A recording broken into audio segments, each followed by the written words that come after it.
Welcome to the Candidate Forum for the 20th Assembly District, sponsored by the League of Women Voters. I'm Jane Mueller. I'm a member of the League of Women Voters of Fremont, Newark, and Union City, and I am serving as the moderator for the forum tonight. On the November 2nd ballot, voters will be asked to choose among candidates for the office of Member of State Assembly. There are 2 candidates on the ballot, and they're vying for 1 seat. The term of office is 2 years. Before I introduce the candidates to you, though, I'd like to give you a little background on why the League conducts these forums. The purpose of the League of Women Voters is to promote political responsibility through informed and active participation of citizens in their government. The League is political in that it reaches positions on selected governmental issues after members study an agreement and takes action for positive change on those positions. But the League is nonpartisan. The League does not support or oppose any political party or candidate. This forum is part of our voter education service to the public. Our candidate forum views are controlled by the League, not by the candidate. And this forum is to provide voters with information that will help them make an informed choice when they go to vote. Briefly, the ground rules that were provided to the candidates before the forum were that we will take written questions from the audience. They'll be picked up by a runner who if you have a question, write it on your little 3x5 card. The runner will come pick it up and bring it up here to our question sorters, who will group them for me so that the most frequently asked questions get covered. We'll cover as many questions as we can, but we have a half an hour to work with, so we'll just fit as many of them as we can into our time frame. Each candidate will have up to 1.5 minutes to respond to each question. And the timekeeper will raise a 15 seconds card to warn the speakers when time is almost up, and then a stop card when time is up.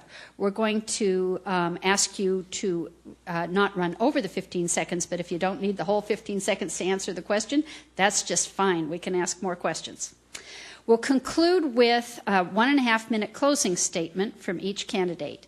And to make the best use of our time, I'm asking that the audience please hold your applause till the end of the forum. And now that you're familiar with the format, please meet the candidates. Farthest from me is Adnan Shahab, who is running on the Republican ticket, and closest to me is Bob Wieckowski, who is running on the Democratic ticket. We talked before about order. We're going to go in ballot order for the first question, and that means that Mr. Shahab will answer it first. So we'll jump right into that. May I have the first question, please? What unique skills and or qualifications do you bring to this position in the California State Legislature? It's a wonderful question. I think the biggest skill that I bring to this is I'm a normal citizen. I am an average person who has an average job, who is just like most of the people in society. I haven't been in government for a number of years like my opponent has been. And I feel that being in government for a number of years takes you away from actually knowing how an average person deals with. I mean, when you were getting a government paycheck, a guaranteed government paycheck, you don't know what it's like to have to, work hard and face the realities of losing your job. And these are something that as a normal person can deal with, and I think that my opponent doesn't know. So that, quite frankly, some people might say it's my weakness to not be as experienced as my opponent. And I think that's one of my key assets. Thank you. Mr. Wieckowski? Well, I believe I'm uniquely qualified for the job because I have served for 6 years on the Fremont City Council. Fremont makes up about half of the Assembly District. While serving there, I've also had an opportunity to participate in some regional boards. I'm a member of the Alameda County Transportation Commission, which is the major lead agency on many of the transportation projects. So I've been able to work with other members of Alameda County. Likewise, I serve on the San Francisco Bay Conservation and Development. This is the state agency that balances the environmental concern to protect our bay with development that is going on. So I've tried to work with people outside of Fremont and then work with the City Council. I mean, politics is the art of compromise. That doesn't mean that we leave at the door our beliefs, but we come in with our strong beliefs, whether it's pro-business, creating jobs, protecting the environment, or certain civil rights that we want to protect. And I try to fight the fight, but I understand that sometime I have to move forward and have a vote on it and move public policy forward. I'm a small business owner. I have a law office here. I live in Fremont. I grew up in Fremont, and I have that unique skill of knowing what it's like to run a business in there and the effect that local ordinances have had on it. Thank you. The next question, we'll start with Mr. Wieckowski. What will be your top 3 priorities if you're elected to the Assembly? Well, I think that the top 3 priorities would be jobs, jobs, and jobs. But let me illuminate on that. I think the first thing that we have to do, and I think it's for whether you're in education or in businesses or you're just concerned about the state of our state, is to get a budget passed. I mean, there's a lot of discussions going with a two-year cycle. We have an opportunity to have a simple majority if the propositions go the way that I would like to have. So I think the first, to create some stability in how people perceive state government, and I think that occurs first with a stable budget. The second is make a commitment to education. I spent this afternoon with Chancellor Bergano at UC Berkeley, and I learned a lot about the clean tech and the energy development that they're going. And we have to, as my opponent indicated, a normal person. I had the benefit of good public schools and UC Berkeley, where I got an education, and that dream that everybody has an opportunity in California, no matter where they come from. If they're poor, middle class, or very rich, they have an opportunity to succeed here. And the third, I guess, would be a commitment to clean tech. And Fremont in the 20th Assembly District we're on the beginning of a revolution that's occurring with the way that we use energy and live. Thank you. Mr. Shahab, your top 3 priorities? I appreciate my opponent talking about going to UC Berkeley. I'm a UC Berkeley grad as well, so I know all about a public education system, so I don't want my opponent to take any sort of credit for that over me. Obviously, jobs are the main issues that we're dealing with right now, and we're facing a situation right now where California is in trouble. Businesses are leaving the state quickly, and basically right now we are the 51st ranked place in the country with regards to government-friendly jobs, business-friendly environment. And you look at all the regulations, that's including Washington, D.C., that's why we're 51st. You look at all the regulations that we have in the state, it's just absolutely killing us. My opponent talked about the simple majority on the budgets. And that raises red flags for me, because that means it's just going to be so much easier for him to raise taxes on us, and that's something that I am definitely against. That leads into number 2. I believe in a smaller government. I don't think that the government is the answer to everything. I believe in individuals deciding how they want to live their lives, and I want the government off of people's backs. And leading to my third issue, individual freedom. I would like a government that respects the individual and trusts us to do what we want to do with our own lives, allow us to keep our own money, and allow us to live our lives the way that we want to live them. Thank you. The next question, we'll start with Mr. Shahab. What are your plans to bring employment opportunities to the 20th District? I think I already hit on some of that. The regulations are absolutely killing us right now, as well as the taxes. Look at the regulations. AB 32, passed a number of years ago, is just absolutely driving business out of the state. When I graduated from college, I worked both in the movie industry, and when I worked in the movie industry at the time in 2000, about 80% of the movies were being created in the state of California. Right now we're at 65% being created in the state of California. Look at the Silicon Valley area. We have businesses flocking out of Silicon Valley and going to other states. The fact that we are losing movies and Silicon Valley technology industries to other states is an indication about just how bad the business environment is in this state. So we need to get rid of those, and we need to fix the tax system, get the burden off of people's backs, and that will allow businesses to say, hey, I'll come back to California. When they come back to California, there'll be greater jobs for everybody. Thank you. Mr. Wieckowski, would you like the question again? How am I going? I think I understand it. How am I going to bring employment opportunities to the 20th District? Yeah. Well, I think agree with my opponent about changing some of the tax laws. But we have to be very careful so that when we change them, we encourage research and development and the innovative type of jobs that we expect. Nobody really wants another job at Jamba Juice. People want to have jobs that pay well, and that's what made California great back in the 60s when we had the aerospace industry. We had these large employment opportunities. I think clean tech and biotech are the doors that are going to open for jobs. And what we need to do is we need to carefully allow research and development to changing the tax code so that we allow for more research and development in the form of a credit.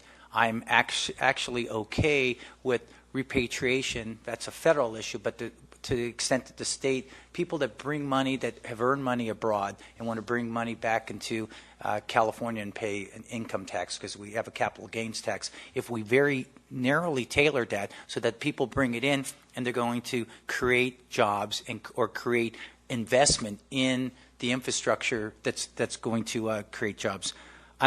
Been a leader, will continue to be a leader for the BART extension. I think government plays a role. We've learned with the stimulus from the federal government that when we make a commitment to use our tax dollars to build infrastructure like BART and investment in schools.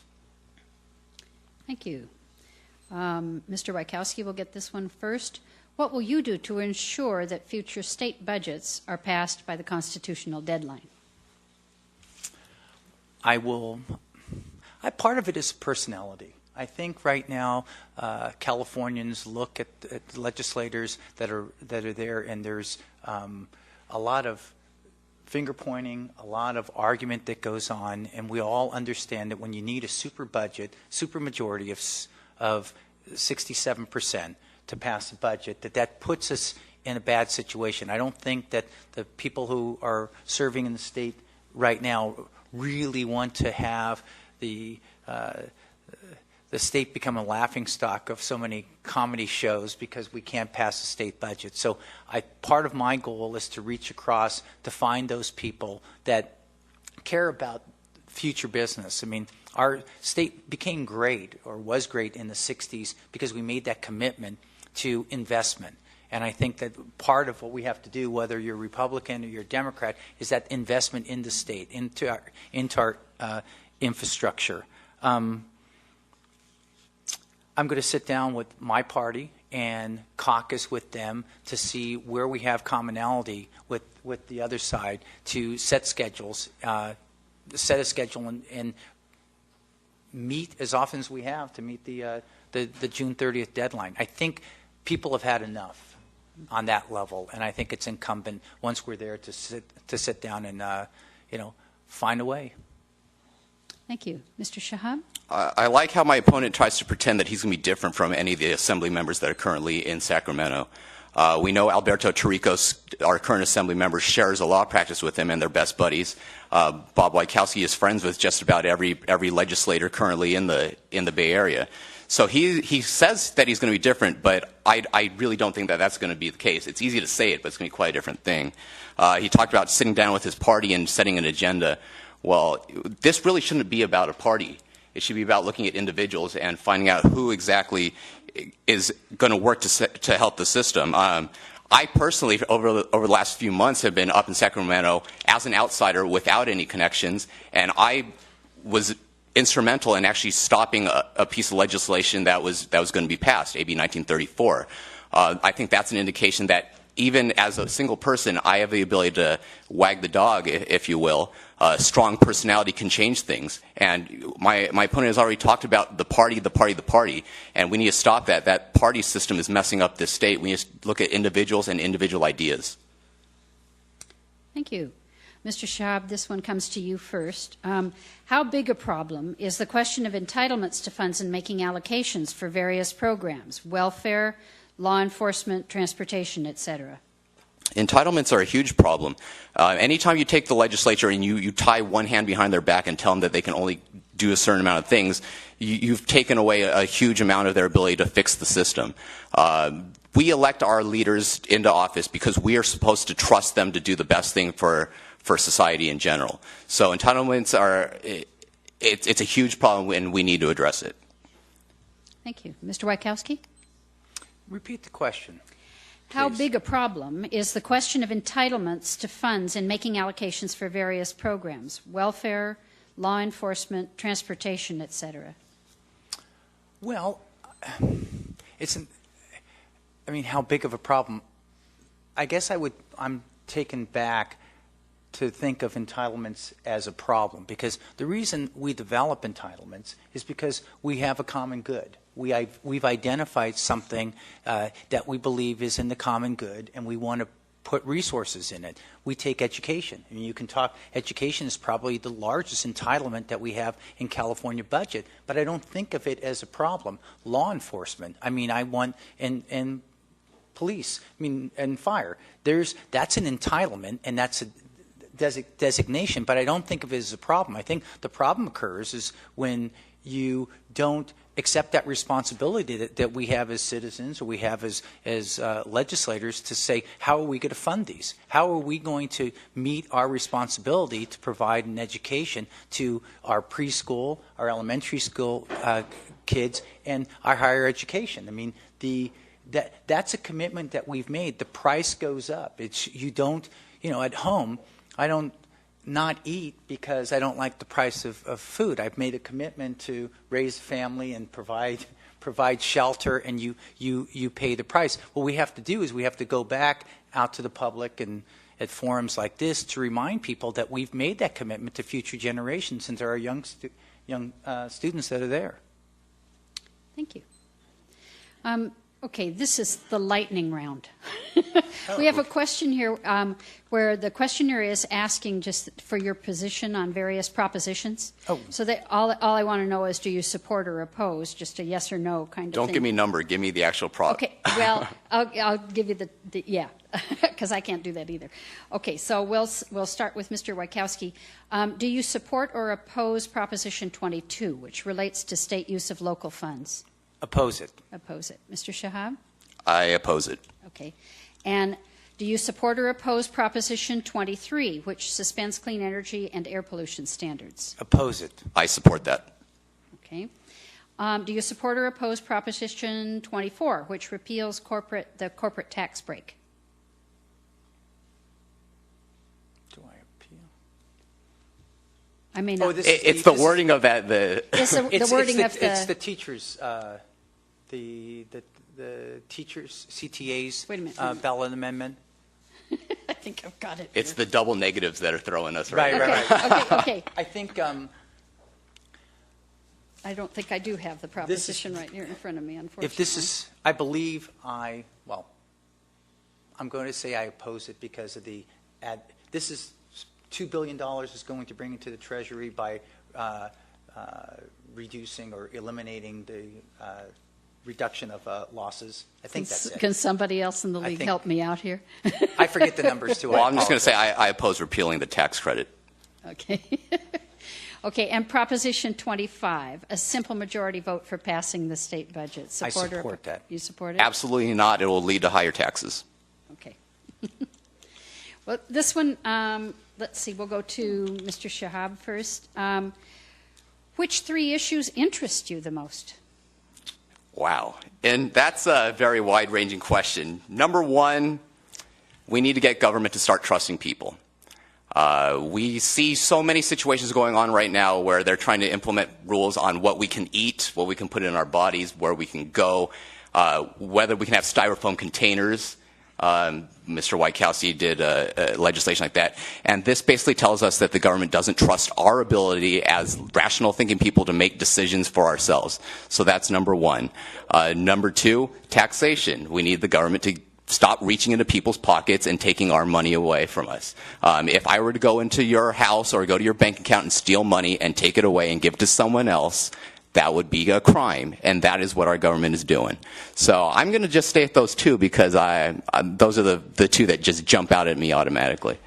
Okay. Mr. Wieckowski? I would say what interests me most is making government work. I mean, I think that there's a lot of people who have lost faith in what the goals of government are, providing for that common good and providing services for the community that we live in. And I think if I had one personal goal, I'd like to restore that optimism that people have that things can work right. And I think part of that is you start building the bridges, you start fixing up the streets, you remind people of that infrastructure commitment that they have. I mean, just to figure out, in Fremont, we're spending about $4 million on paving our roads, and we need, in order to bring the roads up to grade A, which people want, is $31 million. I mean, you can't continue to do that over as much tea as people want to drink. You cannot continue to do that when you're running a state.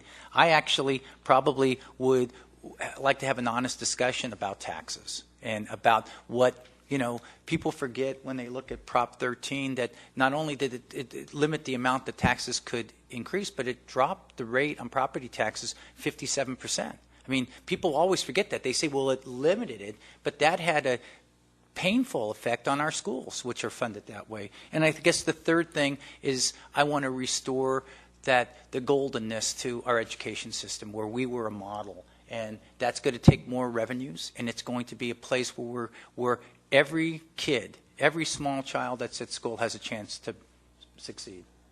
Thank you. The next question will start with Mr. Wieckowski. What are your absolute budget priorities? Which programs should be funded without fail, and what could be cut?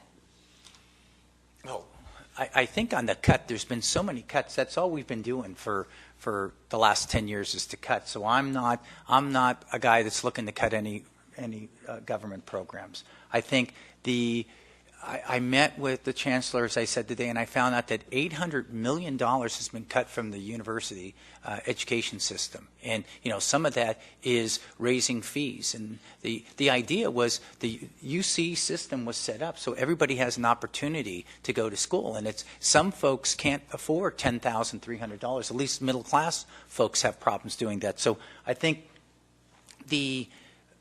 finding a solution for education is got to probably the biggest one. Okay. Thank you. For me, the thing that I absolutely will not touch is public safety. Police, fire, infrastructure. These are things that are absolutely necessary for society, and they will be fully funded when I'm in office. I guarantee that.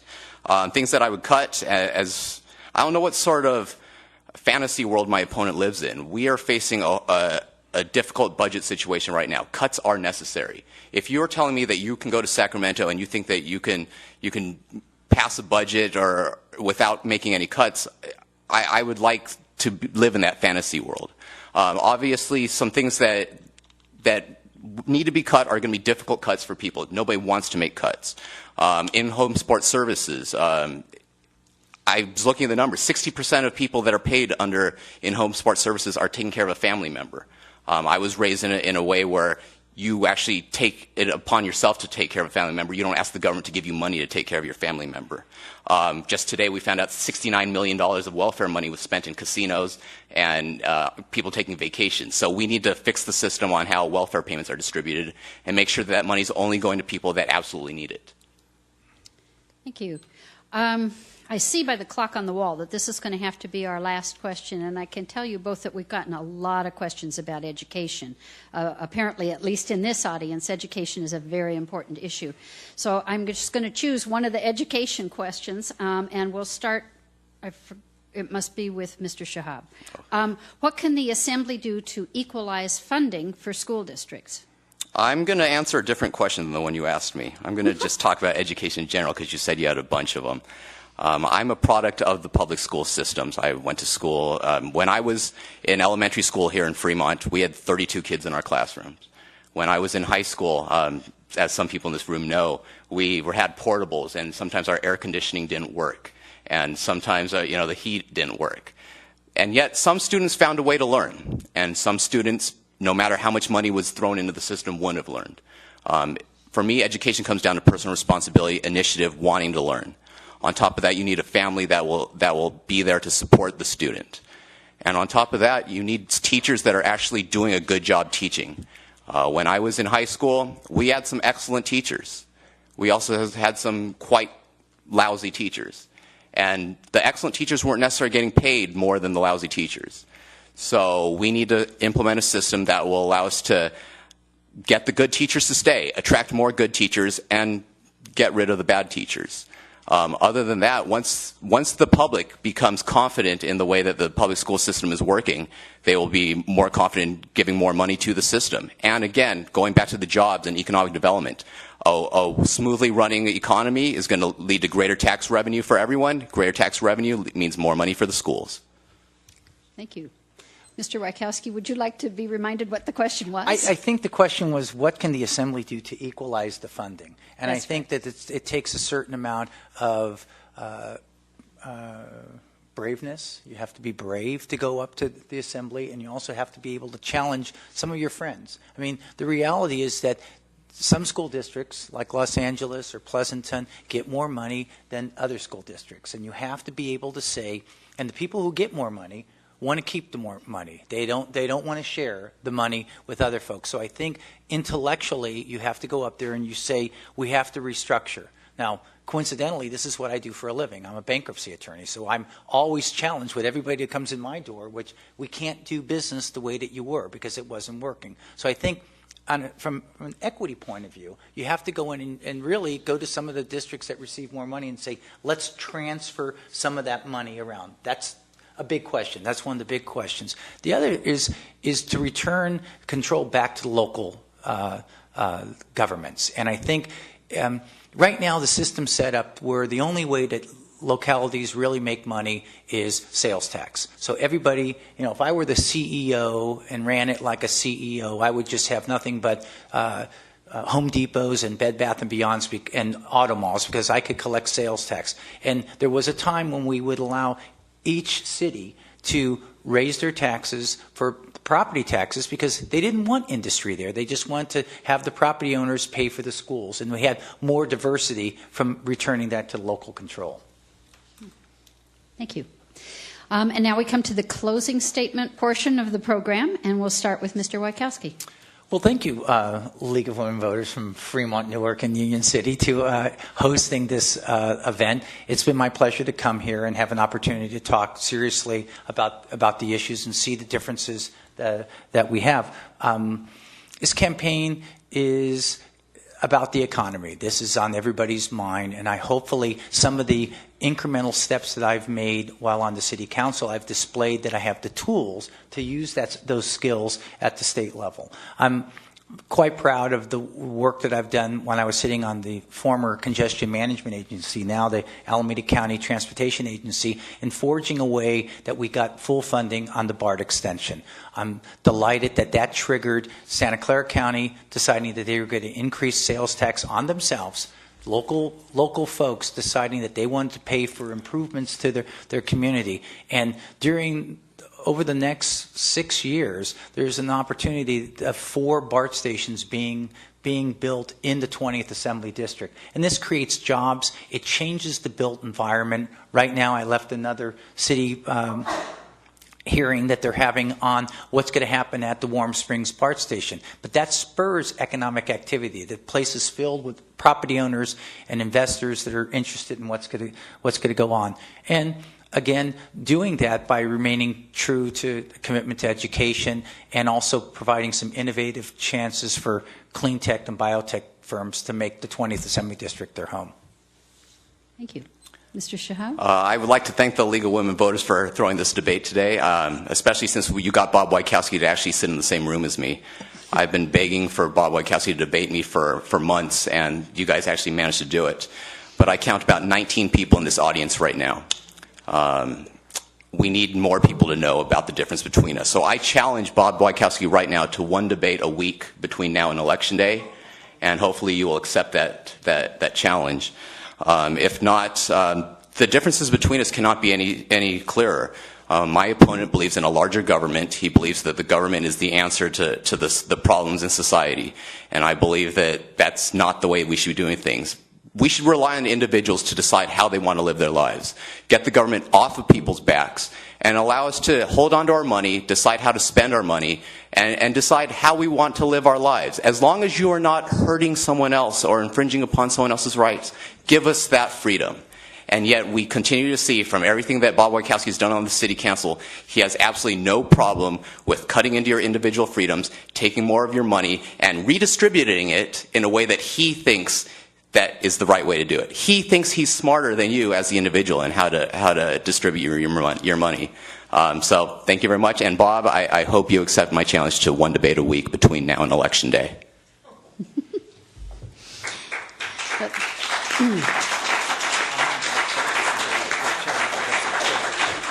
So this has been... He has not accepted my challenge. My turn. This has been a candidate forum produced by the League of Women Voters. On behalf of the League and our audience, thank you to candidates Adnan Shahab and Bob Wieckowski for joining us and for your willingness to run for this important office. Thank you also to our volunteer crew and to Ohlone College for their role in bringing this information to the public. For further information on all the candidates and ballot measures and to see a copy of your own ballot, we invite you to visit the free website offered by the League of Women Voters at www.smartvoter.org. Both candidates for State Assembly have provided information about themselves on the free web space to help inform voters. An informed citizenry is essential to making democracy work. Thank you for joining us.